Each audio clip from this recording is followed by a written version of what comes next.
नमस्कार साथियों।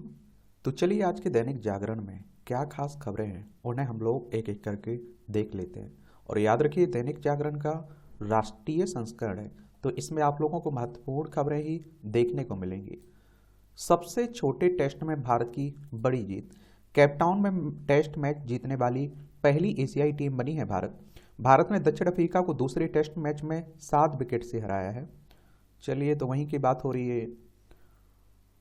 और आप देखेंगे सबसे कम गेंदों में खत्म होने वाला टेस्ट मैच है ये, आप देखेंगे केपटाउन में 2024 में अफ्रीका बनाम भारत।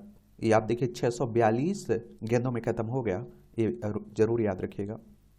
और दक्षिण अफ्रीका में भारत की 3 जीत हुई है।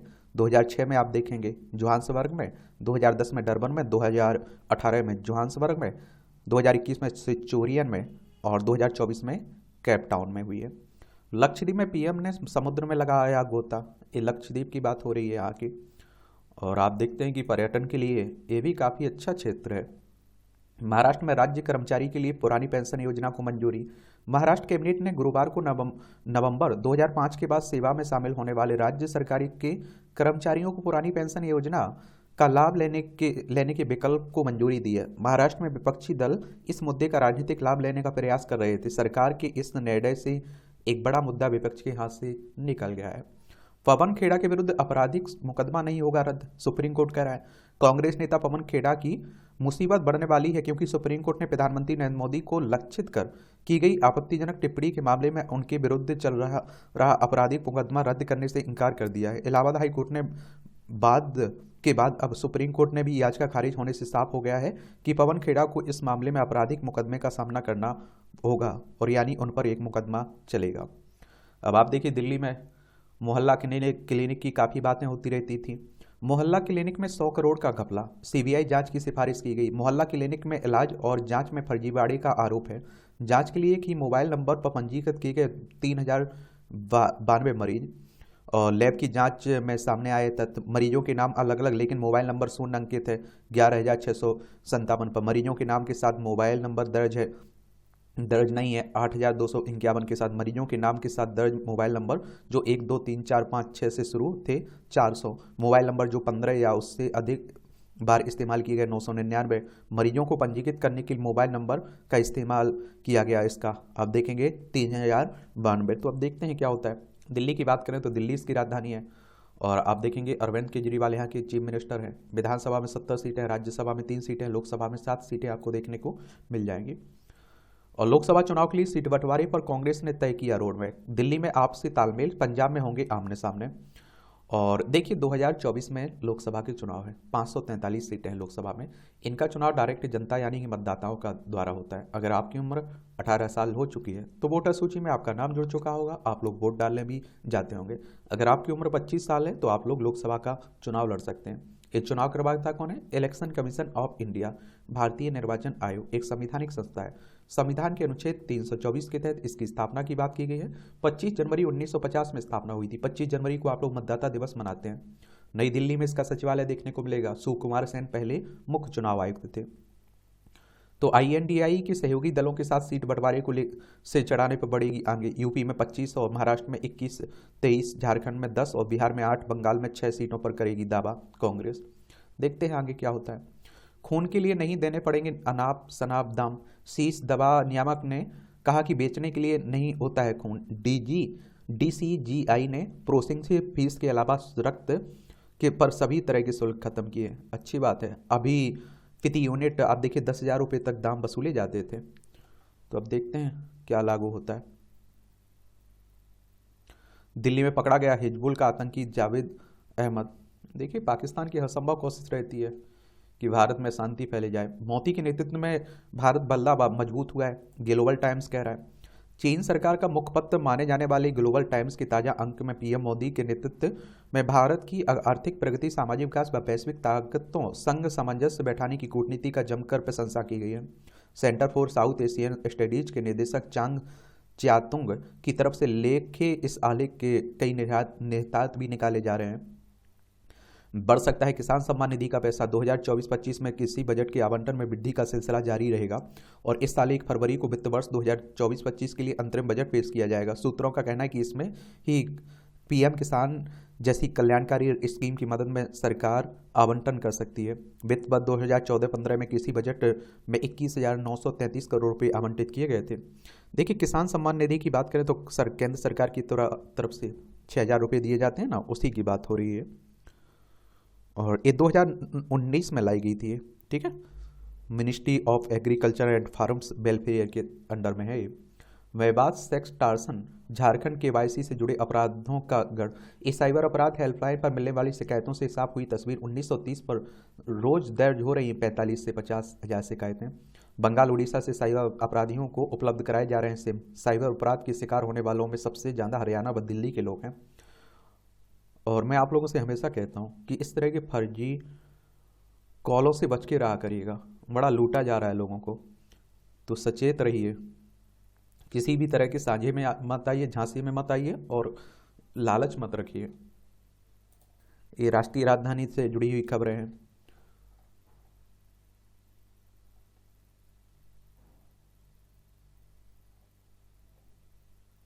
ये अंतर्राष्ट्रीय विज्ञान महोत्सव 17 से 23 देशों की होगी इसमें भागीदारी। और प्रधानमंत्री नरेंद्र मोदी कह सकते हैं महोत्सव का शुभारंभ भी 17 देश थीम पर आधारित होगा महोत्सव इसमें। और इन देशों के प्रतिनिधि होंगे शामिल इसमें। आप देखते हैं कि THSTI के कार्यक्रम निदेशक जयंत भट्टाचार्य। और महोत्सव में आप देखिए America, Kuwait, Germany, France, Japan, Namibia, Myanmar, Thailand, Kenya, Malaysia सहित कई देशों के विज्ञानी व विशेषज्ञ मौजूद इनमें शामिल होंगे। और इन देशों के उद्योगपतियों के साथ बैंकर भी इसमें हिस्सा लेंगे।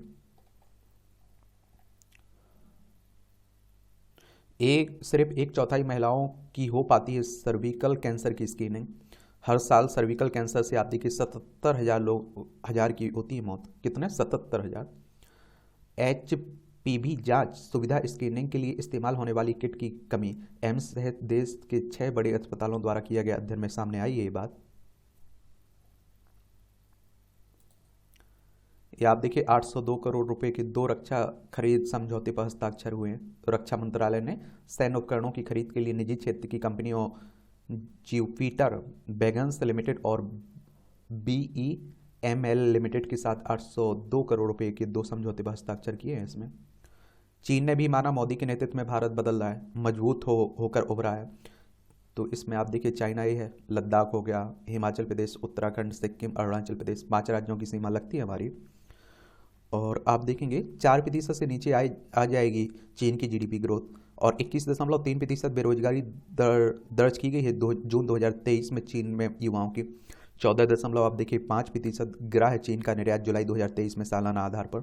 23 लाख करोड़ डॉलर है चीन सरकार का कुल कर्ज गोल्डमैन सैक्स के अनुसार। और ये भी कहा जा रहा है कि IMF का अनुमान है कि 2024 में रिकवरी के साथ चीन की GDP ग्रोथ 5.2% रहेगी। इसके बाद गिरावट आएगी और 2028 तक अर्थव्यवस्था 3 से 4% की दर से बढ़ेगी। चीन की चुनौतियां क्या है? चीन रियल एस्टेट सेक्टर में गिरावट, घटती आबादी और उत्पादकता ग्रोथ में सुस्ती की चुनौती का सामना कर रहा है। चीन में लेबर फोर्स में गिरावट आ रही है। वैश्विक निवेश पर रिटर्न भी कम हो रहा है। और वैश्विक वृद्धि में 16% योगदान करेगा भारत में एयरपोर्ट, पुल, सड़कों व स्वच्छ ऊर्जा इस इंफ्रास्ट्रक्चर में किया गया सरकारी निवेश आर्थिक विकास को रफ्तार दे रहा है। 2024 में भारत की GDP ग्रोथ 6% से अधिक रहने की उम्मीद है। IMF का अनुमान है कि वैश्विक वृद्धि में भारत की हिस्सेदारी 16% से अधिक रहेगी। देखिए, मैं हमेशा आप लोगों से ये बात कहता हूँ कि इस तरह के जो संगठन हैं उनके बारे में सामान्य जानकारी जरूर रखिएगा। IMF हो चाहे आप देखिए और अंतर्राष्ट्रीय संगठन हो। IMF की बात करें तो इंटरनेशनल मॉनेटरी फंड की बात हो रही है, एक वित्तीय संस्थान है। और 27 दिसंबर 1945 में इसकी स्थापना हुई थी। वॉशिंगटन DC USA में इसका हेडक्वार्टर देखने को मिलेगा। अंतर्राष्ट्रीय मौद्रिक सहयोग को बढ़ावा देना, अंतर्राष्ट्रीय व्यापार को सुविधाजनक बनाना, सतत आर्थिक विकास को बढ़ावा देना, भुगतान संतुलन की कठिनाइयों का सामना करने वाले सदस्यों को संसाधन उपलब्ध कराना, अंतर्राष्ट्रीय वित्तीय संकटों को रोकना, उनसे उबरने में सहायता करना इसका काम है। नेपाल से बिजली खरीदेगा भारत, दीर्घकालिक समझौता। चीन से नेपाल के तनावों के बीच काठमांडू पहुंचे हमारे जयशंकर साहब। विदेश मंत्री सऊदी के साथ बैठक, राष्ट्रपति PM से भी मिले। ये आप देखिए ये है नेपाल, उत्तराखंड हो, उत्तर प्रदेश, बिहार, सिक्किम, पश्चिम बंगाल, 5 राज्यों की सीमा लगती है। वाइस एडमिरल त्रिपाठी बने भारतीय नौसेना के उप प्रमुख।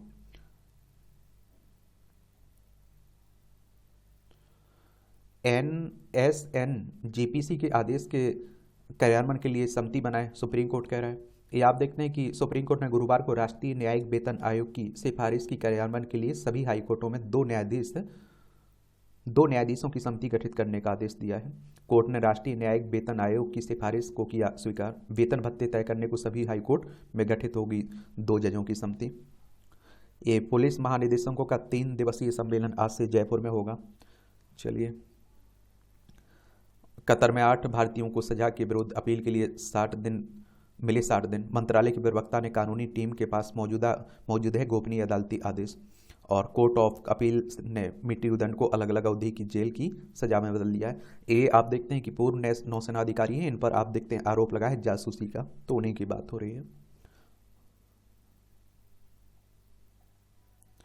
सुप्रीम कोर्ट ने खारिज की निखिल के स्वजन की अर्जी। निखिल के लिए याचिका में की गई थी काउंसिल एक्सेस की मांग। निखिल पर है खालिस्तान समर्थक आतंकी पन्नू की हत्या की नाकाम साजिश रचने का आरोप। काफ़ी चर्चा में भी रहा है। और देखिए, वरिष्ठ राजनयिक इंद्रमणि पांडे ने संभाला बिम्स्टेक महासचिव का पद। बिम्स्टेक के बारे में भी याद रखिएगा, इसके बारे में भी बता देता हूँ। बिम्स्टेक, और देखिए bay of Bengal initiative for multi sector technical and economic cooperation की बात हो रही है। 1997 में इसकी स्थापना हुई थी। ढाका बांग्लादेश में इसका हेडक्वार्टर आपको देखने को मिल जाएगा, ये जरूर याद रखिएगा। इसमें आप देखिए बांग्लादेश, भूटान, भारत, म्यांमार, नेपाल, श्रीलंका, थाईलैंड आपको देखने को मिलेगा। ठीक है, ये राजनीति की खबरें हैं। देखिए, एक दूसरे पर आरोप प्रत्यारोप खूब चलता रहता है।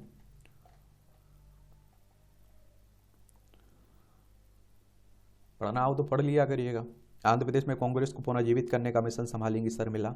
ये आप देखते हैं कि पूर्व मुख्यमंत्री की बेटी है, और जो वर्तमान में मुख्यमंत्री है ना, उनकी बहन है।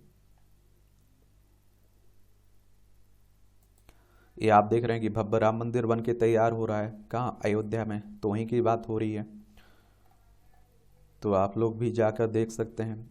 और आप देखते हैं कि पर्यटन, धार्मिक पर्यटन को काफ़ी बढ़ावा मिल रहा है। इस तरह से लोग घूमने जाते हैं, तो आप देखिए बाकी कई लोग उससे जुड़े रहते हैं, उन्हें फ़ायदा मिलता है, उनका रोजी रोटी तो चलती है कम से कम।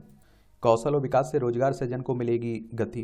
देश की बड़ी जनसंख्या को लेकर पर्याप्त बहस होती है, यह वरदान है या चुनौती। विशेषज्ञ कहते हैं यदि आय योग्य आबादी की सही प्रशिक्षण और कौशल विकास से संभाला जाए तो यह गुणवत्तापूर्ण मानव संसाधन बन सकती है। इसी तरह देश में बुनियादी ढांचे के सही विकास से भी बड़ी संख्या के लिए रोजगार और व्यवसाय की राह सुगम बनाई जा सकती है। इस दिशा में प्रयास भी हो रहे हैं। तो एक बात आप लोगों को बता दूं, देखिए मान लीजिए घर में 5 बेटे हैं। अब आप देखिए कि उन्हें अच्छी शिक्षा मिलती है, अच्छा स्वास्थ्य मिलता है, तो वो आप देखते हैं कि अलग अलग फील्ड में जाएंगे, अच्छा कमाएंगे। कोई डॉक्टर बन जाएगा, कोई इंजीनियर बन जाएगा, कोई सरकारी नौकरी, कोई आप देखिए टेक्नोलॉजी के क्षेत्र में, कोई कंप्यूटर के क्षेत्र में जाएगा। और सोचिए कि अगर एक परिवार में 5 बच्चे होते हैं, उन्हें शिक्षा नहीं मिलती, स्वास्थ्य नहीं मिलता है, तो वो आगे चलकर आप देखिए उस परिवार पर ही बोझ बनना शुरू हो जाएंगे, बाद में देश पर बोझ बनना शुरू हो जाएंगे। तो अगर प्रशिक्षण देते हैं, कौशल उनमें आता है, तो जरूर आप देखते हैं। और नई शिक्षा नीति इसी पर आधारित है हमारी। मजबूत है रोजगार की संभावनाएं। भारत में 2024 में नई नौकरियों की संभावनाएं काफ़ी बेहतर हैं। शीर्ष आईटी सेवा कंपनियां वित्तीय वर्ष 2024 में 50,000 से 1 लाख कर्मचारियों की नियुक्ति कर सकती हैं। इस बार वर्ष में गैर आईटी क्षेत्रों से तकनीकी प्रतिभा की मांग जारी रहेगी। भारत में अगले 3 महीनों में बड़े पैमाने पर नियुक्तियां होने की संभावना है। यहाँ 37% कंपनियां कर्मचारियों की संख्या बढ़ाने की योजना बना रही हैं। इसके अलावा असंगठित क्षेत्र में भी लाखों की संख्या में नौकरियां पैदा होगी। 35 करोड़ नौकरियां होंगी 2025 तक गिग वर्कर्स के लिए, एसोचैम की रिपोर्ट के अनुसार। जो आप देखते हैं स्विगी और डिलीवरी देखते हैं ना, उन्हीं में 3 लाख नौकरियां पैदा होंगी जेनेरेटिव एआई के क्षेत्र में 2025 में। 20% वृद्धि देखी जा सकती है इंटरनेट व्यवसाय और ग्लोबल इन हाउस सेक्टर में। 8 से 10% वृद्धि के साथ सकारात्मक बदलाव आने की संभावना है भारतीय आईटी क्षेत्र में। 15 से 30% अधिक स्नातकों की नियुक्ति करने की योजना बना रही है विनिर्माण कंपनियां 2024 से 2023 की तुलना में। स्टार्टअप की बात करें तो 10,000 टेक स्टार्टअप होने में की उम्मीद अगले 5 वर्षों में। 12 लाख से अधिक रोजगार पैदा किए स्टार्टअप ने। 100 स्टार्टअप शुरू करने की महत्वाकांक्षी लक्ष्य रखा आईआईटी मद्रास ने 2024 में। 2032 तक सेना में 50% होंगे अग्निवीर, ये भी कहा जा रहा है। सरकारी क्षेत्र में मिलेगी नौकरियां। 25,000 पदों पर भर्तियां होंगी यूपी में सहकारी बैंकों और कृषि ऋण समितियों में। और 2.4 लाख से अधिक रिक्तियां निकाली जा रही हैं रेलवे सुरक्षा कर्मचारी ASM एनटीपीसी और टीसी पड़ों के लिए। 10,000 आप देखिए कुशल श्रमिकों की भर्ती के लिए शुरू होने वाली है प्रक्रिया। इजराइल के निर्माण क्षेत्र में श्रमिकों की भारी कमी को दूर करने के लिए भर्ती। 1375 पीजीटी रिक्तियों को भरने की तैयारी में उड़ीसा लोक सेवा आयोग। मिली 9 लाख सरकारी नौकरियां। मोदी सरकार ने 2014 से 2023 के बीच 9 लाख सरकारी नौकरियां मुहैया कराई हैं। वही यूपीए सरकार ने 2004 से 2013 के बीच 6 लाख सरकारी नौकरियां दी थी।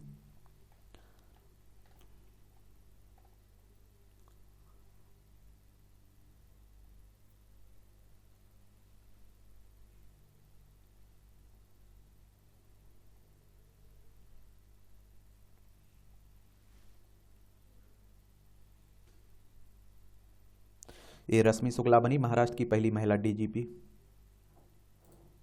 मदरसों में गैर मुस्लिम छात्रों के प्रवेश पर 11 राज्यों के मुख्य सचिव तलब। आयोग ने कहा है कि मदरसों में गैर मुस्लिम छात्रों का प्रवेश संविधान के अनुच्छेद 28(3) का उल्लंघन है और माता पिता की सहमति के बिना बच्चे किसी भी धार्मिक कार्यक्रम में भाग लेने के लिए बाध्य नहीं है। मौलिक अधिकार पढ़ते हैं ना, तो उसी को लेकर बातें हो रही हैं। ये आर्टिकल जरूर याद रखा करिएगा 25 से 28 तक, ठीक है, उन्हें तो ध्यान से देख लीजिए।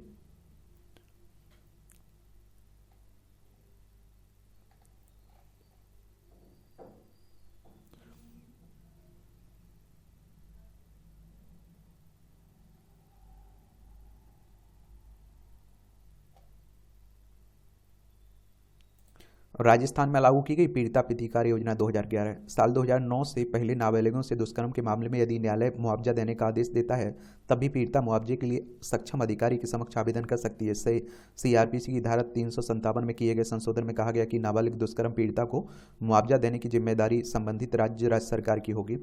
इसके बाद सभी राज्यों में यह योजना बनाई गई। राजस्थान में पीड़ित प्रतिकार योजना 2011 लागू की गई है। इस योजना में नाबालिग दुष्कर्म पीड़िता को 3 लाख रुपये का मुआवजा देने का प्रावधान किया गया है और लेकिन इस योजना के तहत 2009 के बाद हुई वारदात में ही मुआवजा दिया जा रहा है, जबकि याचिकाकर्ता की बेटी से 2004 में दुष्कर्म हुआ था। कई बार मांगने पर भी मुआवजा नहीं दिया गया। उस समय राज्य में कांग्रेस की सरकार थी।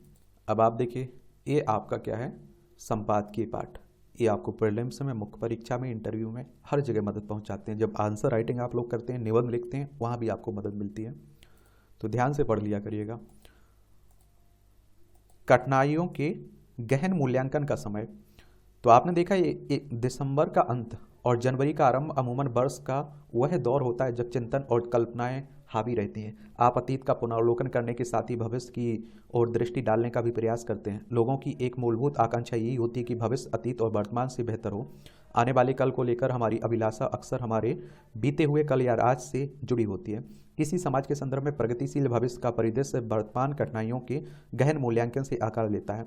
एक ऐसा मूल्यांकन जिसमें आप देखिए संवेदनशीलता के भाव का समावेश होने के साथ ही उसके केंद्र में आम आदमी होना चाहिए। आखिरकार किसी भी प्रकार की बेहद एवं व्यापक योजनाएं तभी फलीभूत हो सकती हैं जब उसके सूक्ष्म से सूक्ष्म पहलू भलीभांति सुसंगत हों। यदि आपने देश की बात करें तो हमारे लिए स्वाभाविक रूप से सबसे आकर्षक लक्ष्य अपने जीवन काल में ही भारत को विकसित देशों की श्रेणी में देखना होगा। इस उम्मीद को सहारा देने के लिए हमारे पास कई आधार हैं। हमारी अर्थव्यवस्था विश्व की बड़ी अर्थव्यवस्थाओं में सबसे तेज गति से वृद्धि कर रही है और वृद्धि की इसी रफ्तार के आधार पर कुछ ही समय में वह विश्व की तीसरी सबसे बड़ी अर्थव्यवस्था की पदवी प्राप्त कर लेगी। अर्थव्यवस्था के बढ़ते आकार का सकारात्मक प्रभाव हर वर्ग को किसी न किसी प्रकार से लाभान्वित कर रहा है। व्यापक आर्थिक संकेतक मजबूत हैं। भविष्य की तस्वीर उम्मीदों से भरी नजर आती है। राजनीतिक स्थिरता एवं स्थायित्व, लोकतांत्रिक मूल्य एवं स्वतंत्र एवं निष्पक्ष चुनाव और सामाजिक एवं आर्थिक सुधारों के प्रति मौजूदा सरकार की प्रतिबद्धता से कम यह भरोसा तो होता ही है कि हम विकसित राष्ट्र बनने की दिशा में अग्रसर हैं। एक बेहतर भविष्य के सपने के बीच हमें वर्तमान वास्तविकता एवं परिस्थितियों को भी अनदेखा नहीं करना चाहिए। संप्रति हमें निम्न मध्यम आय वाले देश हैं जहां प्रमुख देशों में विकास की भारी कमी दिखती है। किसी भी समाज में आय असमानता को दर्शाने वाले पैमाने यानी कि गिनी गुणांक के स्तर पर हमारे देश की स्थिति बहुत अच्छी नहीं है। मानव विकास सूचकांक और प्रति व्यक्ति आय के स्तर पर भी हमारी स्थिति बहुत लचर है। यह हमारी अपेक्षाओं और वास्तविकताओं के अंतर को दर्शाता है। दुनिया में हमसे कई छोटे और अल्प संसाधनों वाले देश हैं जो विभिन्न सामाजिक मानकों पर हमसे बेहतर स्थिति में हैं। इसकी अनदेखी नहीं की जा सकती कि अनेक उपलब्धियों के बावजूद निराश करने वाली पहलुओं की भी कमी नहीं है। याद रहे कि गड़बड़ियों को चिन्हित करना, उन्हें सुधारने के लिए प्रयासरत रहना ही किसी सभ्य समाज के लिए पहला आवश्यक कदम होता है। हमारी निराशा का सबसे बड़ा कारण तो इतनी बड़ी संख्या में होने वाली अप्राकृतिक एवं असामयिक मौतें हैं। यूं तो मृत्यु मानव जीवन का अवश्य भावी सत्य है, लेकिन हम अपने इर्द गिर्द तमाम ऐसे हादसे देखते हैं जिनसे सतर्कता, सावधान एवं व्यवस्था में सुधार कर आसानी से बचा जा सकता था। उदाहरण के लिए सड़क दुर्घटनाओं का हमारे रिकॉर्ड सबसे खराब है। दर वर्ष सड़क दुर्घटनाओं में जान गंवाने और घायल होने वाले लोगों की संख्या बढ़ती जा रही है। हम उच्च श्रेणी के राजमार्गों तो बना रहे हैं, लेकिन उनके अनुरूप यातायात अनुशासन या प्रवर्तन सुनिश्चित करने में विफल रहे हैं। ऐसे में सड़क दुर्घटनाओं की बढ़ती संख्या पर कोई हैरानी नहीं होती है। बिजली का करंट फैलने की घटनाएं बहुत आम हैं। गत वर्ष राष्ट्रीय राजधानी के नई दिल्ली रेलवे स्टेशन पर एक शिक्षिका की करंट लगने से मौत हो गई थी। हाई टेंशन तारों को भूमिगत करने की योजना पर अभी अपेक्षित प्रयास नहीं किए गए हैं और अशोधित पानी और अपशिष्ट सामग्री खुले नालों में बहती रहती है। इन खुले नालों में गिरकर हर साल तमाम लोग असामयिक मृत्यु के शिकार हो जाते हैं। ये नाले प्रदूषण फैलाने के साथ ही भूमिगत जल को भी दूषित करते हैं। हर बरसात में आप देखिए, जहां पर्वतीय इलाके में भूस्खलन से तबाही मचती है, वहीं शहरों में होर्डिंग्स और बिजली के खंभों एवं तार यहाँ वहाँ गिरने से मानव जीवन को क्षति पहुंचाना एक आम घटना हो गई है। पिछले कुछ समय में आप देखिए, आवारा कुत्तों, बंदरों के आतंक की खबरें भी अक्सर आती रहती हैं। उनका आतंक इतना बढ़ गया है कि इंसानी जान मुश्किल में पड़ रही है। पड़ोसियों के खूंखार पालतू कुत्तों द्वारा लोगों को निशाना बनाया जाने जैसी घटनाओं में वृद्धि हुई है। जंगल की सीमा से सटे गाँव में बाघ और तेंदुए के हमलों की घटनाएं बढ़ोतरी के अलावा शहरी इलाकों में जंगली जानवरों की बढ़ती दस्तक लाचार लोगों के समक्ष अस्तित्व के एक अकल्पनीय संकट का संकेत करती है। समय के साथ मानव पशु संघर्ष निरंतर बढ़ता जा रहा है। क्या किसी विकसित देश में इस प्रकार की दयनीय स्थितियों को अनदेखा या सहन किया जा सकता है? किसी भी संपन्न या सभ्य समाज में कोई भी अप्राकृतिक मौत अस्वीकार है। ऐसी मौतों को पूर्ण रूप से रोक पाना संभव ना हो तो भी हमें उनकी संख्या को घटाने के लिए हर संभव प्रयास करने चाहिए। ऐसी हृदय विदारक त्रासदियों की रोकथाम सत्ताधीशों की शीर्ष प्राथमिकता होनी चाहिए और इसमें कोई संदेह नहीं है कि विकसित राष्ट्र बनने के लिए समृद्ध होना आवश्यक है। फिलहाल हमारी प्रति व्यक्ति आय $2500 सालाना है, जबकि समृद्ध देशों के लिए यह स्तर लगभग $13,000 है। स्पष्ट है कि इतना लंबा सफर तय करने के लिए हमें व्यापक स्तर पर अथक प्रयास करने होंगे और मौजूदा सरकार तमाम जटिल मुद्दों से भले ही घिरी हो, फिर भी उनके साथ कुछ मूलभूत विषयों पर ध्यान देना भी उतना ही आवश्यक है। अक्सर बड़ी उपलब्धियों की त्वरित प्राप्ति नहीं होती है, उनके लिए निरंतर रूप से छोटे छोटे प्रयास करने होते हैं। यदि हम साधारण पहलुओं पर ध्यान दें तो असाधारण उपलब्धियां स्वतः सिद्ध हो जाएंगी और हर वर्ष की तरह इस वर्ष से भी हमारी अनेक अपेक्षाएं हो सकती हैं। फिर भी हमें कम से कम अप्राकृतिक कारण मानव क्षति को रोकने में सक्षम बनने का प्रयास अनिवार्य रूप से करना चाहिए। ये आप देखिए, तरुण गुप्त के द्वारा आर्टिकल लिखा गया है। भारतीयता के प्रतिनिधित्व पुरुष हैं श्री राम। श्री राम जन्मभूमि पर श्री राम लला की प्राण प्रतिष्ठा हो रही है। प्रथम दृष्टया यह एक धार्मिक अनुष्ठान है, पर इतना भर कहने से प्राण प्रतिष्ठा की इस प्रसंग को समग्रता में नहीं समझा जा सकता है। वस्तुतः भारत के संदर्भ में धर्म शब्द का अभिप्राय अत्यंत व्यापक है। इस व्यापकता को परिभाषित करते हुए हमें धर्म विग्रह श्री राम को देखना होगा। श्री राम को धर्म प्राण भारत के साथ ही एक विशेष प्रकार की संगति है। देश के इतिहास, भूगोल, संस्कृति और विश्वास में निहित जीवन बोध को श्री राम अभिव्यक्त करते हैं। यही कारण है कि यह देश उन्हें परमार्थ रूप ब्रह्मा स्वीकारने के साथ ही मर्यादा पुरुषोत्तम भी मानते हैं। वेदों के मंत्र, रामायण से लेकर आप देखिए वाल्मीकि, वेदव्यास और गोस्वामी तुलसीदास तक साधुवाद की कसौटी श्री राम और कालचक्र के साथ धर्म की जटिल होती गई परिभाषाओं को श्री राम के बिना समझना दुरूह है। और भारतीयता के नाम पर यह देश पीढ़ियों से चरित्र के जिन मूल्यों को सामने रखता आया है, श्री राम उसके प्रतिनिधि पुरुष हैं और यही कारण है कि भारत पर आघात करने की चेष्टाएं स्वतः रामत्व की मूर्ति भंग की ओर उन्मुख होती गई। भारत विरोधी चिंतन अपने सभी आयामों में स्वतः श्री राम विरुद्ध हो गया। जैसे इस कुंठा से ग्रस्त सा हो चला। कविताएं, कहानियों, विमर्श और आख्यानों तक भी इसका प्रभाव पहुंचा और सांस्कृतिक आत्महीनता की एक छाया सी दिशाओं में भर गई। वह दौर था जब देश की तथाकथित बौद्धिकता ने इसी कुंठा को विमर्श के केंद्र में रख दिया। श्रद्धालुओं में यह बात चल निकली कि अयोध्या कभी मुस्कुरा नहीं सकती है क्योंकि यह शापग्रस्त है। इसमें थक्को टूटने में सदियां लग गई, परंतु सत्य के वेग को किसी भांति रोक कर नहीं रखा जा सकता है। मनीषियों की मनीषा, तपस्वियों का तप, संगठनों के व्यापक संघर्ष और बेहतर भारत के अंतःकरण में पीढ़ियों ने से पोसी गई शताब्दियों का ताप सहित आस्था आज उमड़ती हुई सामने आ गई। और इस असाधारण प्रसंग को भारत समेत प्राय विश्व भर रोमांच से देख रहा है। पर यह आकस्मिक नहीं है, यह मानवता की प्रथम राजधानी अयोध्यापुरी से मनुष्यता के खोए हुए मान को लौटाने की बहुत पुरानी कथा की फलश्रुति है। राजा रामो अवध राजधानी का उद्घोष करने वाले गोस्वामी तुलसीदास ने मांगी कि खेवो मसीत को साइबो कहते हुए अयोध्या के आदर्श और यथार्थ को 5 शताब्दी पहले ही स्वर दिया था। संतों, निहंगों, साधकों और श्रद्धालुओं ने इस खोई हुई अयोध्या को निरंतर खोजा। आज अयोध्या में भव्य आकार लेता श्री राम जन्मभूमि मंदिर प्रशस्त होते इसके मार्ग उमड़ता हुआ जन समुद्र और इन सबसे विकसित होता हुआ सुदृढ़ आर्थिक, सामाजिक और सांस्कृतिक ढांचा महर्षि वाल्मीकि द्वारा निरूपित अयोध्या जी को चरितार्थ करने जा रहा है। प्रधानमंत्री नरेंद्र मोदी को इस बात का श्रेय है कि उन्होंने केंद्रीय सत्ता में पीढ़ियों से जमी कुंठा को धो लिया और श्री राम लला की प्राण प्रतिष्ठा के आयोजन को संपूर्ण मानवतावादी जगत का महोत्सव बना दिया। यह राजनीति का चरित्र शोधन है। एक आदर्श समाज को गांधी जी ने रामराज कहकर परिभाषित किया तो अल्लामा इकबाल ने श्री राम को हिंदुस्तान का गौरव मानते हुए इमामे हिंद कहा।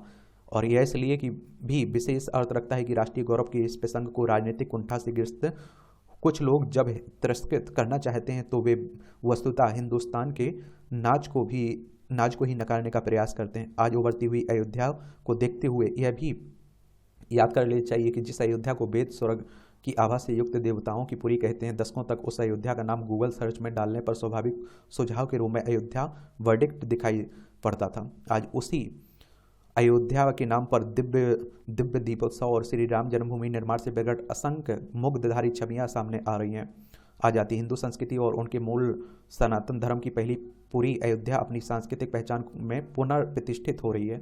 यह उन महाराज मनु की राजधानी है जिनके संबंध से मानव जाति की पहचान है, और यह उन मर्यादा पुरुषोत्तम श्री राम की जन्मभूमि है जिनकी जीवन यात्रा निर्वासन से प्रारंभ होकर निषाद के रात कोल भील वनवासी गिरिवासी तथा ऋषि मुनियों से होते हुए बानर भालुओं तक पहुंची और उनमें स्नेह संचार करती है, अंततः राम राज्य का आकार लेती हैं। श्री राम का चरित्र सद्भाव और सौमनस्य की उस संस्कृति को व्यक्ति की चेतना में जागृत करता है जो भारतीयता का प्राण तत्व है। यह एक नगर या तीर्थ भर का विकास नहीं है, यह उस विश्वास की विजय है जिसे सत्यमेव जयते के रूप में भारत के राजचिन्ह में अंगीकार किया गया। लोक की बहुआयामी चेतना को एकात्म करने, सदियों की निष्ठा को सम्मान देने और इन सब के माध्यम से एक संप्रभु राष्ट्र की लोकोन्मुख प्रतिज्ञा का पूरा करने का यह अप्रतिम उदाहरण है। योगी आदित्यनाथ की अयोध्या को लेकर प्रतिबद्धता और प्रधानमंत्री की इसके प्रति उत्कंठा का किसी राजनीतिक तरह से अवमूल्यन नहीं किया जा सकता है। धरती का वैकुंठ और त्रेता की विश्व प्रसिद्ध महानगरी महापुरी अयोध्या का पुनर्नवीकरण इस देश को उसके इतिहास भूगोल की गरिमा में पहचानने का असाधारण अवसर है। यह सांस्कृतिक पुनर्जागरण का अध्यात्म अनुष्ठान है जिसे राष्ट्रीय गौरव के रूप में देखा जाना चाहिए। शताब्दियों से आस्था की केंद्र अयोध्यापुरी का पुनरुत्थान श्री राम के उस मनोमय स्वभाव का सत्कार है जिसकी शिक्षा देने के लिए उनका अवतार हुआ है। लेखक अयोध्या स्थित सिद्धपीठ श्री हनुमान निवास के महंत हैं। इनका नाम है आचार्य मिथिलेश नंदिनी शरण। इनके द्वारा लिखा गया है। सच्चा मानव मनुष्य के सकारात्मक व्यक्तित्व की विशेषता है कि यह जीवन प्रकृति प्रदान करती है। विश्वसनीयता इसका एक प्रमुख आप देखेंगे आधार है जिससे हमारा जीवन प्रगतिशील होता है। जीवन का सारा क्रियाकलाप आपसी विश्वास और सच्चाई पर ही आधारित है। इसका प्रथम चरण है कि किए गए वादों तथा दिए हुए वचनों को पूर्ण रूप से निर्वाह करना। प्रायः हम वादे तो बड़े बड़े करते हैं लेकिन जब निभाने का वक्त आता है तो साफ मुकर जाते हैं। जब तक हम अपनी कही हुई बातों को करके नहीं दिखाते तब तक हम पर कोई विश्वास नहीं करेगा। चलिए, अच्छी बात है, अच्छा लिखा गया। बेलगाम साइबर अपराधी। यह संतोषजनक है कि सभी राज्यों के शासित प्रदेशों में हेल्पलाइन नंबर 1930 के संचालन के बाद इसका आकलन करने में आसानी हो रही है कि किस तरह से साइबर अपराधों को अंजाम दिया जा रहा है। यह हेल्पलाइन नंबर न केवल साइबर ठगी के शिकार लोगों को उनकी गाड़ी कमाई का पैसा वापस दिलाने में कारगर साबित हो रही है बल्कि यह बताने में भी साइबर अपराधों को अंजाम देने वाली कहाँ अधिक सक्रिय है। और इस सब के बावजूद यह चिंताजनक है कि साइबर अपराध के मामले थमते नहीं दिख रहे हैं। कभी कभी तो ऐसा लगता है कि साइबर अपराधियों के खिलाफ जैसे जैसे शिकंजा कसने की कोशिश हो रही है वैसे वैसे बेलगाम होते जा रहे हैं। शायद ही कोई दिन ऐसा होता है जब साइबर ठगी का समाचार पढ़ने देखने को ना मिलता हो। साइबर अपराध किसी तेजी से बढ़ रही इसका पता इससे चलता है कि प्रतिदिन हेल्पलाइन नंबर 1930 45 से 50,000 शिकायतें दर्ज हो रही हैं। और इस आंकड़े से यही पता चलता है कि साइबर अपराधी बेलगाम बने हुए हैं। कभी भी मोबाइल फ़ोन करके लोगों से उनकी निजी जानकारी हासिल करने के बाद उन्हें ठगते हैं, तो कभी कोई लालच देकर साइबर अपराधी लोगों को ठगने के लिए नए नए तरीके अपनाते रहते हैं। कुछ साइबर अपराधी तो इतने दुस्साहसी हैं कि वे फर्जी वेबसाइट बनाकर लोगों को ठगते हैं, और इसी तरह कुछ फर्जी कॉल सेंटर बनाकर यही काम करते हैं। वे देश में बैठकर विदेश के लोगों को ठगते हैं। ऐसा ना जाने कितने फर्जी कॉल सेंटर पकड़े जा चुके हैं। और एक समय था जब झारखंड का जामताड़ा साइबर अपराधियों के गढ़ के रूप में जाना जाता था, लेकिन अब देश के कई हिस्सों में जामताड़ा बन गया है। और उदाहरण स्वरूप हरियाणा राजस्थान का मेवात इलाका भी एक नए नए जामताड़ा के रूप में उभर रहा है। कुछ समय पहले नूर में जो सांप्रदायिक हिंसा हुई थी उसमें उपद्रवियों ने एक साइबर थाने को ही पुण्य निशाना बनाया था। जामताड़ा और मेवात के साइबर अपराधियों को सक्रियता के पीछे एक बड़ा कारण उनकी ओर से अवैध तरीके से सिम कार्ड हासिल किया जाना है। आमतौर पर साइबर अपराधी बंगाल और उड़ीसा से सिम हासिल करते हैं। इसका मतलब है कि इन दोनों राज्यों में सिम बेचने के लिए आवश्यक दिशा निर्देशों का पालन नहीं किया जा रहा है। दूरसंचार विभाग को देखना होगा कि इन राज्यों में सिम बेचने के मामले में उनके निर्देशों का पालन क्यों नहीं किया जा रहा है। चूंकि यह मानने के अच्छे भले कारण है कि कुछ सिम बेचने वाले भी साइबर अपराधियों से मिले होते हैं, इसलिए उन्हें भी दंड का भागीदार बनना आवश्यक है। और इसके साथ ही आम लोगों को सचेत करना भी जरूरी है, क्योंकि कई लोग अपनी अज्ञानता के चलते साइबर अपराधियों के शिकार बनते हैं। निस्संदेह यह भी देखना होगा कि साइबर अपराधी बेखौफ क्यों हैं। जेलों में भ्रष्टाचार। यह कहा जाता है कि जेलों में कैदियों तक मोबाइल फोन, हेरोइन एवं अन्य वस्तुओं की आपूर्ति बिना जेल कर्मियों तथा अधिकारियों की सहायता के संभव नहीं है। पंजाब में गत दिवस सामने आए एक मामले से यह स्पष्ट भी हो गया है कि किस तरह जेल अधिकारियों की सहायता से कैदी मोबाइल फोन का उपयोग कर रहे हैं। कैसे कैदियों तक जेल कर्मियों एवं अधिकारियों की सहायता से नशीले पदार्थ की आपूर्ति की जा रही है। इस मिलीभगत के खेल के चलते अपराधी जेल में ही बैठकर अपने पूरे नेटवर्क को संचालित कर रहे हैं, गंभीर आपराधिक वारदातों को अंजाम दे रहे हैं। फिरोजपुर केंद्रीय जेल में सामने आए ऐसे ही मामले में विशेष जांच दल ने 7 अधिकारियों को गिरफ्तार किया है, और इन पर कैदियों को न सिर्फ मोबाइल फोन की सुविधा प्रदान करने, अपितु कैदियों को नशीले पदार्थ की आपूर्ति और खपत सुनिश्चित करने एवं जेल के अंदर से की गई नशीली पदार्थों की बिक्री से हुई आय का भुगतान यूपीआई के माध्यम से करने तक के गंभीर आरोप हैं। इस पूरे प्रकरण की गंभीरता से जांच होनी चाहिए और तह तक जाकर दोषियों के विरुद्ध सख्त कार्रवाई सुनिश्चित करनी चाहिए। इसके साथ ही कोई ऐसी तकनीक भी विकसित करना आवश्यक है जिससे जेलों में न सिर्फ कैदियों अपितु जेल कर्मियों और अधिकारियों की भी सूक्ष्मता से निगरानी की जा सके। जेलों में जैमर, सीसीटीवी कैमरे आदि की व्यवस्था सुचारू रूप से लागू होनी चाहिए, तभी जेलों में अपराध और अनियमितताओं पर लगाम लगाई जा सकती है। बालिका सैन्य स्कूल की पहल। हाल ही में रक्षा मंत्री राजनाथ सिंह ने उत्तर प्रदेश के वृंदावन में बालिकाओं के लिए भारत की पहली पूर्ण सैनिक स्कूल संवेद गुरुकुलम का उद्घाटन किया है। यहाँ किताबी शिक्षा के साथ युद्ध की नीतियां भी सिखाई जाएंगी। रक्षा मंत्रालय के मुताबिक इस स्कूल का उद्घाटन सभी राज्यों एवं केंद्र शासित प्रदेशों में गैर सरकारी संगठनों, निजी एवं राज्य सरकारी विद्यालयों के साथ साझेदारी के अंतर्गत 100 नए सैनिक स्कूलों की स्थापना की पहल के तहत किया गया है, जिनमें आप देखिए 42 विद्यालय स्थापित किए जा चुके हैं। ये स्कूल मौजूदा 33 सैनिक स्कूलों के अतिरिक्त बनने वाले विद्यालय हैं, जो पहले से ही पूर्ववर्ती पैटर्न के तहत कार्यक्रम संचालित कर रहे हैं। यह विद्यालय निश्चित रूप से आसपास के क्षेत्र में सेना में शामिल होने की इच्छुक छात्राओं के लिए एक मार्गदर्शक के रूप में कार्य करेगा। भारत में बालिका सैन्य स्कूल की स्थापना लैंगिक बाधाओं को दूर करने और सशक्त बलों को अधिक समावेशी विविध बनाने की दिशा में एक ऐतिहासिक कदम है। और बालिका सैन्य स्कूल सेना में शामिल होने की इच्छा रखने वाली छात्राओं के लिए एक समर्पित मंच प्रदान करेगा। यह समावेशिता न केवल सशक्त बलों की प्रभावशीलता को बढ़ाएगी, बल्कि विभिन्न पेशेवर क्षेत्रों में विविधता को अपनाने के लिए एक मिसाल भी कायम करेगी। पूर्ण बालिका सैन्य स्कूलों की स्थापना, आप देखिए, स्थापना इस बात की स्वीकृति है कि बहादुर और समर्पण लिंग तक ही सीमित नहीं है। महिलाएं पारंपरिक रूप से पुरुषों के वर्चस्व वाली भूमिकाओं में उत्कृष्टता हासिल करने में समान रूप से सक्षम है। यह स्कूल उन सामाजिक मानदंडों को चुनौती देगा जो महिलाओं को सशक्त बलों में करियर बनाने से रोकते हैं। सैन्य स्कूलों में छात्राओं को सैन्य शिक्षा और प्रशिक्षण तक पहुँच मिलती है। रक्षा बलों के लिए उपलब्ध प्रतिभा पूल का विस्तार होता है। यह विविधता सशक्त बलों की अनुकूलनशीलता और बहुमुखी प्रतिभा को बढ़ाती है, उन्हें समकालीन दुनिया की बहुमुखी चुनौतियों का सामना करने के लिए बेहतर ढंग से तैयार करती है। हालांकि बालिका सैन्य स्कूल की सफलता का मार्ग चुनौतियों से रहित नहीं है। गहराई तक व्याप्त लैंगिक रूढ़िवादिता और सामाजिक पूर्वाग्रह व्यापक स्वीकार्यता में बाधा उत्पन्न कर सकते हैं। इन पर काबू पाने के लिए समाज को लैंगिक समानता के महत्व और महिला अधिकारियों की क्षमताओं के बारे में शिक्षित करना महत्वपूर्ण है। यह सुनिश्चित करना भी जरूरी है कि स्कूल को पर्याप्त संसाधन और समर्थन में शिक्षा और प्रशिक्षण के उच्च मानक की गारंटी के लिए बुनियादी ढांचे, संकाय और पाठ्यक्रम विकास में वित्तीय निवेश आवश्यक है। यहाँ भी आप देखेंगे छोटे छोटे कॉलम रहते हैं, टिप्पणियाँ रहती हैं, इन्हें भी आप लोग देख लिए पढ़ लिया करिएगा। और ये क्या रहता है, टिप्पणियाँ रहती हैं तो अपने विचार रहते हैं उनके एक तरह से। तो यहाँ से आप लोग तरह तरह के आप देखिए दृष्टिकोण से देखने को मिलेगा इसमें, तो ये भी देख लिया करिएगा। देश की तस्वीर बदलने में सक्षम, 2024 में बीतने से पहले 13 लाख करोड़ रुपए की 900 से अधिक परियोजनाएं पूरी होकर क्रियान्वित हो सकती हैं और देश के विकास में इनकी महत्ता समझी जा सकती है। इनमें से कई परियोजनाएं तो युगांतरकारी साबित होंगी, परंतु कुछ अति महत्वपूर्ण परियोजनाएं ऐसी भी हैं जो विभिन्न कारणों से लंबित हैं। ऐसे में पूरी और अधूरी परियोजनाओं की समीक्षा आवश्यक है। ये आप देखिए खरी खरी तंज कसा जाता है, काश ये विकल्प ना होते। ये पिक्चर अभी बाकी है। वही आप देखें बुधवार की बैठक में हेमंत सोरेन, ये झारखंड में आप देखते हैं कि इनकी गिरफ्तारी पर तलवार लटकी हुई है ना, तो उसी को लेकर बातें हो रही हैं। वन्य जीवों के खौफ से जूझते पहाड़ के लोग, 1000 रुपये तक सस्ती हुई इंडिगो से विमान यात्रा, इन्होंने किराया कम कर दिया, 900 रुपये घटा चांदी व मूल सोना भी सस्ता। 8 प्रमुख शहरों में घरों की बिक्री 33% बढ़ी। देश में आप देखिए 2023 की बात हो रही है। जियो से अक्टूबर में 31.6 लाख सब्सक्राइबर जुड़े हुए हैं, दूर संचार कंपनी है ना। Xiaomi ने लॉन्च की नई Redmi Note 13 स्मार्टफोन की सीरीज। 8 वर्षों में खिलौना निर्यात में 239% की बढ़ोतरी हुई है।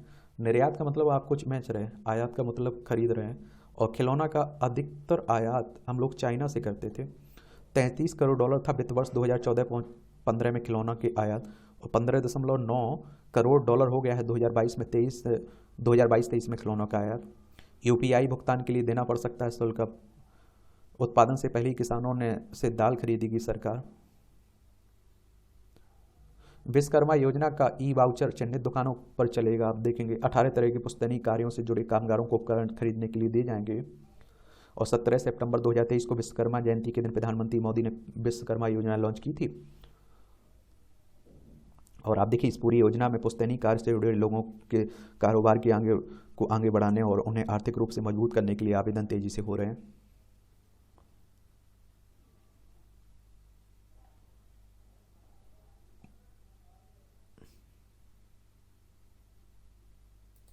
रूस की ओर से लड़ने वाले विदेशियों को देंगे नागरिकता, व्लादिमीर पुतिन के राष्ट्रपति पुतिन ने जारी किया आदेश। परिवार के सदस्यों भी कर सकते हैं आवेदन। रूस ने यूक्रेन में लड़ रहे लोगों का अभी तक कोई डाटा सार्वजनिक नहीं किया हुआ है। ये आप देख रहे हैं कि ये यूक्रेन है, रूस है, ये हमारा प्यारा भारत है। इन दोनों में लंबे समय से युद्ध चल रहा है ना। यूक्रेन को हथियारों की आपूर्ति कभी नहीं की, भारत कह रहा है। ये आप देखेंगे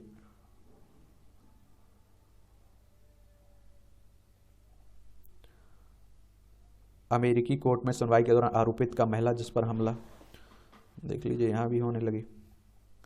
बुलावल भुट्टो जरदारी को पीपी ने बनाया पीएम प्रत्याशी, पाकिस्तान का। दक्षिण कोरिया अमेरिका का युद्धाभ्यास, उत्तर कोरिया के हमले की धमकी बीच सीमा पर स्थित सेओगजिन फायर ट्रेनिंग फील्ड में अभ्यास करती दक्षिण कोरिया व अमेरिका की सेनाएं। एक खेल का क्षेत्र है, ये भी देख लिया करेगा। क्रिकेट को तो आप लोग काफ़ी पसंद करते हैं तो ज़रूर देखते होंगे। आईसीसी ने कंकशन सब्सटीट्यूट स्टाम्पिंग के नियम में बदलाव किया है। अंतर्राष्ट्रीय क्रिकेट परिषद की स्थापना कब हुई थी, ये आप लोगों को बताना है। अब नेडर समीक्षा प्रणाली रेफलर के दौरान विकेट के पीछे कैच पर विचार किए बिना स्टैंप के लिए केवल साइड ऑन रिप्ले का आकलन करेंगे। और नियमों में यह संशोधन 12 दिसंबर 2023 से लागू है। रणजी ट्रॉफी की आज से शुरुआत हो रही है। भारतीय महिला टीम को हर विभाग में करना होगा सुधार। एम्बापे के गोल से पीएसजी ने जीती चैंपियन ट्रॉफी। अगले सप्ताह नीलमन को चुनौती देगा WFI, भारतीय कुश्ती महासंघ। राफेल नडाल ब्रिस्बेन इंटरनेशनल के क्वार्टर फाइनल में पहुंचे हैं। कोको गप क्वार्टर फाइनल में।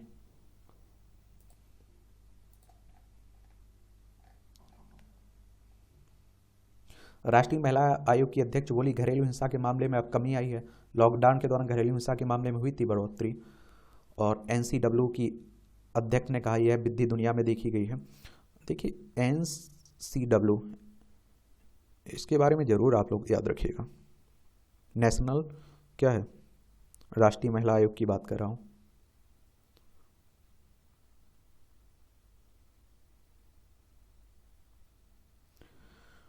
राष्ट्रीय महिला आयोग, नेशनल कमीशन फॉर वुमेन की बात कर रहा हूँ मैं। इसकी स्थापना कब हुई थी? इसकी स्थापना 1992 में हुई थी। नई दिल्ली में हेडक्वार्टर देखने को मिलेगा। पकड़वा विवाह मामले में पटना हाईकोर्ट के आदेश पर रोक लगी है। सुप्रीम कोर्ट ने कथित पकड़वा विवाह या जबरन विवाह को रद्द करने वाली पटना हाईकोर्ट के आदेश को रोक लगा दी है। इसमें क्या रहता है कि आप देखिए किसी लड़के को पकड़कर जबरदस्ती शादी करवा देना, तो उसी की बातें हो रही। यहाँ भी आपको जनरल नॉलेज की जानकारी मिल जाती है, परीक्षा के पॉइंट व्यू से भी पॉइंट मिल जाते हैं। यूरोप में द ग्रेट फ्रास्ट ने ली थी हजारों लोगों की जान। 1709 में आज ही यूरोप के तापमान अचानक -15 डिग्री सेल्सियस तक गिर जाने से बड़ी भीषण ठंड ने हजारों लोगों की जान ली थी, और यह 500 वर्ष में सबसे ठंडी सर्दी थी, जिसे द ग्रेट फास्ट के नाम से जाना जाता है। इससे फ्रांस में अकाल से लगभग 6 लाख की मृत्यु हो गई है। जर्मन भौतिक विज्ञानी बेलहेम रॉन्टगन ने एक्सरे की खोज की। 1896 में आज ही ऑस्ट्रेलिया अखबार वीनर ने प्रेसे ने एक्सरे की खोज का पहला सार्वजनिक विवरण प्रकाशित किया था। जर्मन भौतिक विज्ञानी बेलहेम रॉन्टगन ने 8 नवंबर 1895 को विकिरण के नए रूप में इसकी खोज की है। एक्सरे ने चिकित्सा क्षेत्र में क्रांति ला दी।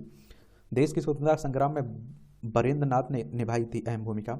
महान स्वतंत्रता सेनानी बरेंद्र नाथ घोष का जन्म वर्ष 1880 में आज ही के दिन लंदन में हुआ था। बड़े भाई अरविंदो घोष ने से प्रभावित होकर क्रांतिकारी आंदोलन में शामिल हो गए।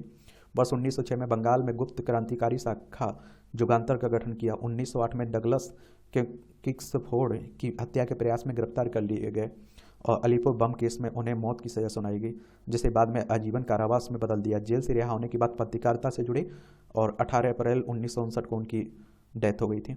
मिली जुली संस्कृति का उत्सव, कोलंबिया में आपके शहर पास्टो ने ब्लैक एंड व्हाइट कार्निवल के दौरान chat to the earth parade में शामिल प्रतिभागी, और यह कार्निवल इंडियन, अमेजोनियन और पेशान क्षेत्र की सांस्कृतिक अभिव्यक्ति के तौर पर जाना जाता है। वो मिश्रित संस्कृति का प्रतीक है। इस क्षेत्र में जातीय विविधता होने से सभी वर्गों के लिए इसे मिलजुल कर शामिल होते हैं। यूनेस्को ने 2009 में इस कार्निवल को अमूर्त सांस्कृतिक विरासत घोषित किया था। अब यूनेस्को की बात हुई थी, यूनेस्को के बारे में जान लीजिए। ये भी अंतर्राष्ट्रीय एक एजेंसी है, the United Nations Educational Scientific and Cultural organisation.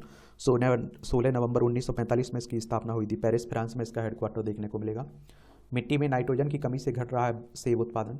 Jammu Kashmir में हुआ अनुसंधान, मल्चिंग, सघन पौधारोपण, ड्रिप सिंचाई से पर्यावरणीय प्रभाव को होगा कम।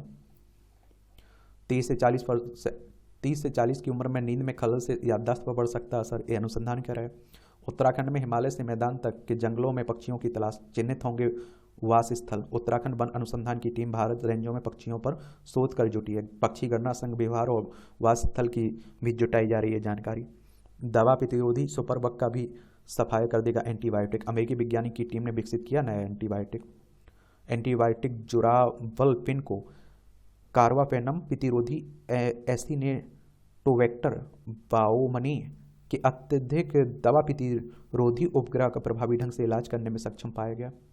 डमी बम था, समुद्र तट पर मिला रहस्यमय सामान, कैलिफोर्निया वाशिंगटन में। ये मूवियों से जुड़ी खबरें पढ़ना हो तो पढ़ सकते हैं, छोड़ना हो तो छोड़ सकते हैं।